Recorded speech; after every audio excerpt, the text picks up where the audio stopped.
Hi everyone, in front of me I've got Samsung Galaxy Tab S9 Ultra, and let me share with you how to add the photo to a contact in this device.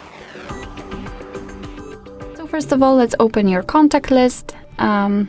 With the usage of the dialer, for example, find the contact you'd like to edit and tap on it.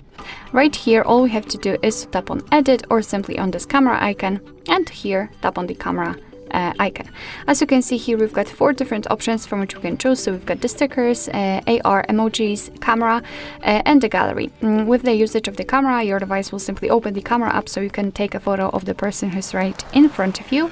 You can pick the emoji or the stickers, which are really cool. But I will pick something from the gallery, and after tapping on it, simply find the photo you'd like to use. Here from this step, we can change the position of this highlighted circle, which is responsible for what we will see after saving the contact. You can change the size of it, of course, if you want to, and then tap on done. As you can see, the photo has been applied, so just tap on save, and this is how our contact will look like. You will be able to see it also on the contact list.